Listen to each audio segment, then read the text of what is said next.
تو اس میں جو ہم نے ایک ایجنڈا بنا کے ملک کی ترقی کا جو کام شروع کیا، میرا خیال ہے کہ پاکستان کی سیاسی تاریخ میں کوئی اس کی مثال نہیں ملتی. اور مجھے یہ بتایا جائے، مجھے ذرا سمجھایا جائے کیا وجہ تھی کہ 1993 میں، مارچ 1993 میں، شاید یا اس سے پہلے ایک آدھ مہینے کا فرق ہوگا، ہماری حکومت کا کیوں تختہ الٹ دیا گیا؟ یہ میں پوچھنا چاہتا ہوں. وجہ کیا تھی؟ اس کی وجہ ایک سب سے پہلے، میں 1990 سے شروع ہو رہا ہوں، ابھی تو اس سے پہلے تو میں چیف منسٹر تھا پنجاب کا، لیکن جاننا چاہتا ہوں، مجھے آج تک اس کی وجہ سمجھ نہیں آئی. اور میں ان لوگوں کے نام بھی نہیں لینا چاہتا جو اس سازش میں جو پوری طرح سے انوالو تھے. اگر وہ مومنٹم جاری رہتا، آج تک آپ یقین کریں ہم دنیا کے اندر ایک پاور بن چکے ہوتے.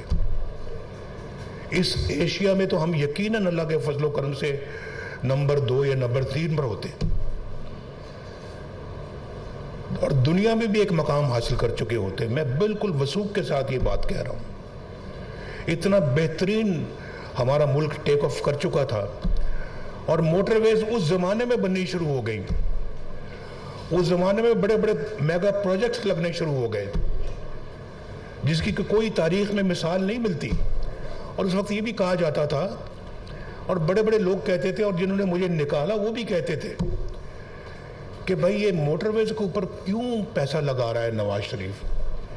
یہ کیا منصوبے، تو پیسہ ضائع کر رہا ہے. آج ان موٹر ویز کی افادیت کا پوری قوم کو علم ہے. سب جانتے ہیں کہ موٹر ویز نے پاکستان کی اکانومی کے اندر کتنا کنٹریبیوٹ کیا ہے. یہ بات بہت، میں ان لوگوں کے نام نہیں لیتا، میں پہلے بھی کہہ چکا ہوں، لیکن یہ بات انہوں نے کی. اکنامک گروتھ ہماری بڑھتی جا رہی تھی، اتنی اکنامک گروتھ تیزی کے ساتھ ہو رہی تھی، اور آپ اس میں سے کئی لوگ وٹنس ہیں. میری کابینہ کے ممبر تھے اس زمانے میں کئی لوگ، اور آپ میں سے بہت سارے لوگ وزیر تھے، مشیر تھے. آپ سب لوگوں کو پتہ ہے اس بات کا. اس کے بعد پھر وہ تلوار پاکستان پہ چلی. پھر اس کے بعد میں اپوزیشن میں آئے، ہم جو مشکلیں کاٹیں دیکھیں وہ آپ سب جانتے ہیں. 1997 میں اللہ نے پھر موقع دیا. پھر ہم نے جو ہے نا وہ اسی سپیڈ کے ساتھ پھر آگے بڑھنا شروع کیا، اور اس میں ایک اور چیز کا اضافہ کیا. ہم نے صرف اپنی معیشت یا اکانومی میں کردار ادا نہیں کیا، صرف ہم نے ڈیفنس میں بھی پورا جو ہے وہ حصہ ڈالا، اور اللہ تعالیٰ کے فضل و کرم سے پاکستان کو ایٹمی قوت بنایا.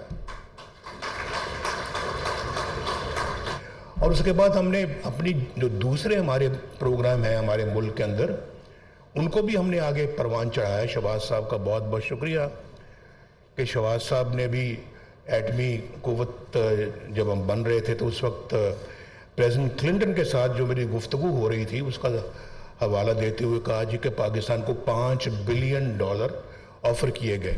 یہ صحیح بات ہے. اور اس زمانے کے $5 بلین، آج کے نہیں، اس زمانے کے 1998 کے $5 بلین ایک بہت بڑی رقم ہوتی تھی. تو وہ آفر کیا جی کہ ہم آپ کو یہ دیتے ہیں، آپ ایٹمی دھماکے نہ کریں.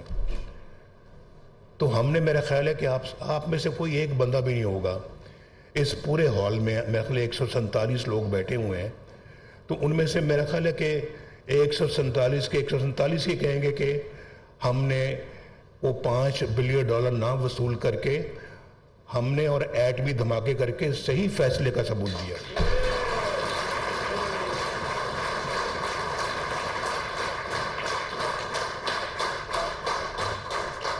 لیکن اس کا نتیجہ کیا نکلا؟ اس کا نتیجہ نکلا کہ پرویز مشرف صاحب نے ملک میں ماشاء اللہ لگا دیا، اور پرائم منسٹر کو ایک ہائی جیکر جو ہے نا وہ بنا دیا. میں صبح پرائم منسٹر تھا، رات کو ہائی جیکر تھا، اور اس کے بعد یہ جعلی مقدمے بھگتے. آپ جانتے ہیں 27 سال کی سزا مجھے سنائی گئی کراچی کورٹ سے، اور اس سزا کو سزائے موت میں تبدیل کرنے کے لیے ہائی کورٹ کراچی میں میرا مقدمہ جو ہے حکومت نے دائر کیا.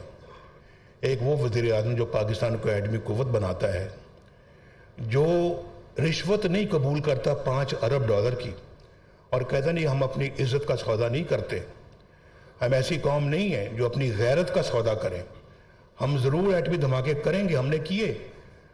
تو اس پرائم منسٹر کو جیلوں میں ڈالا گیا, اس پرائم منسٹر کو سزائے موت دینے کی کوشش کی گئی, اس پرائم منسٹر کو کچھ اور بھی بنا تو 7 سال کے لیے ملک بدر کر دیا. شہباز صاحب کا بہت بہت شکریہ جو کلثوم نواز کا ذکر کیا انہوں نے, اور اس زمانے میں کلثوم نواز کی جدوجہد تو ماشاءاللہ ایک مثالی جدوجہد تھی.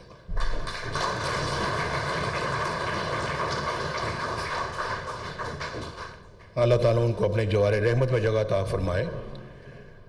تو میں سمجھتا ہوں جی کہ یہ میں آپ کو بتدریج بتا رہا ہوں کہ ہوتا کیا ہے. ہماری 70 سالہ تاریخ ان واقعات سے بھری پڑی ہے,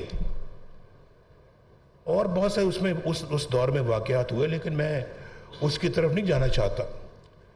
لیکن اس کے بعد پھر جلاوطنی ہوئی, ہم واپس آئے, 2013 میں پھر ہماری حکومت آئی, اور ہم نے آ کے کیا کیا.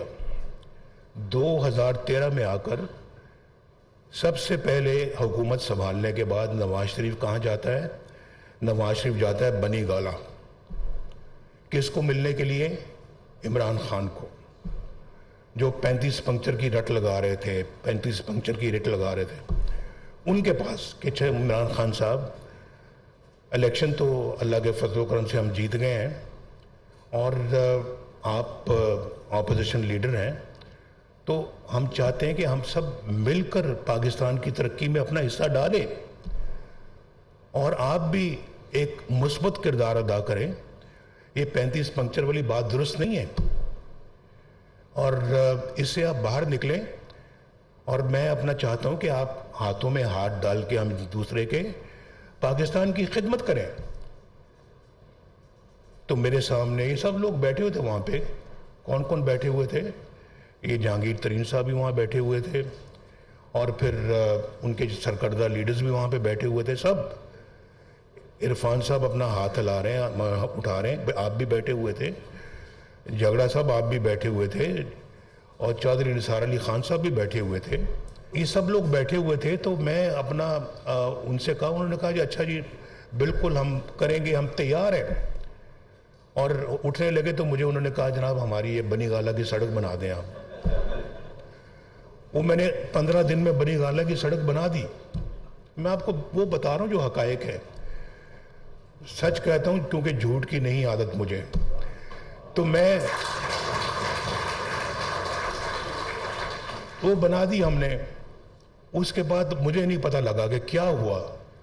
لندن چلے گئے محترم عمران خان صاحب, لندن پھر اپنا چودھری پرویز الہی صاحب بھی پہنچ گئے, لندن میں مولانا طاہر القادری صاحب بھی پہنچ گئے, لندن میں جنرل ظہیر الاسلام صاحب بھی پہنچ گئے. اور پھر وہاں پر انہوں نے بیٹھ کے تو وہ جال بنا سازش کا, اور اس کے بعد پر آ کے دھرنوں کو شروع کر دیا پاکستان. میں نے کہا میں تو یار چند دن پہلے میں ان کو مل کے آئے ہوں, آج دھرنے انہوں نے شروع کر دیے, کیوں؟ کچھ سمجھ نہیں آئی. کہاں سے ان کو اشارہ ملا, کیا ملا, کیسے ملا, کیا ہوا؟ بتاؤ تو یار, ہمیں پہلے کم از کم بتا تو دو. یہ تو کم از کم اتنا تو خیال کرو کہ نواز شریف ہمارے پاس آیا تھا.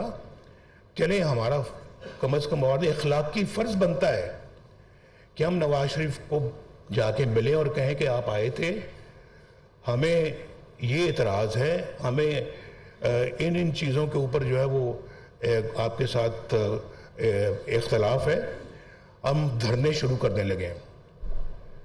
میں ادھر آیا ہوں تو یہ آپ میرے کمر میں خنجر گھونپ رہے ہیں کہ وہاں مجھے کہہ رہے ہیں کہ جی بالکل ہم کریں گے, تعاون کریں گے, اور یہاں آپ پہ جو ہے نا وہ اسلام آباد میں ڈی چوک کے اندر آپ اپنا دھرنے شروع کر دیے, اور آپ نے وہ مارچ شروع کر دیا ہے. اور مجھے یاد ہے میری کابینہ کے کچھ ممبر بیٹھے ہوئے تھے, میں نے کہا تھا کہ ان کو مت چھیڑنا, کیونکہ ایک جگہ سے یہ دوسری جگہ شفٹ ہو رہے تھے. تو کئیوں کا خیال تھا نہیں ان پہ اپنا جو ہے نا وہ لاٹھی چارج ہونا چاہیے. میں نے کہا کوئی ضرورت نہیں ہے, یہ لاٹھی چارج کے بغیر ہی کام ٹھیک ہو جائے گا. تو آپ نے دیکھا کہ وہ لاٹھی چارج کے بغیر کام ٹھیک ہو گیا, کیونکہ اس کے بعد وہ دھرنے کوئی 200 300 400 سے زیادہ نہیں ہوتے تھے, وہ ایک وقت آ گیا تھا. تو میں آپ سے یہ کہنا چاہتا ہوں کہ یہ دھرنوں کے بعد چلے وہ بھی ایک وقت گزر گیا, ہم نے بھگتا لیے دھرنے. وہ چائنا کے پریزیڈنٹ پاکستان آ رہے تھے اور وہ بار بار ان کا آ رہا تھا یہ کینسل ہو گیا پہلا, لیکن دھرنے جو وہ 4 مہینے چلتے رہے اور ہمیں بڑی مشکل پیش آ رہی تھی تو کہ ہم ان کو کیسے بلائیں یہاں پہ ان دھرنوں میں.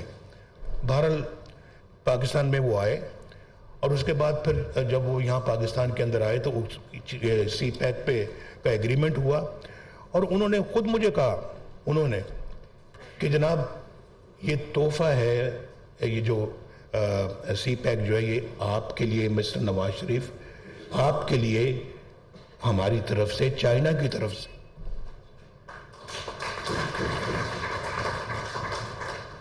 ہم تو چاہتے تھے کہ چائنا کے ساتھ ہمارے تعلقات اور مضبوط ہوں,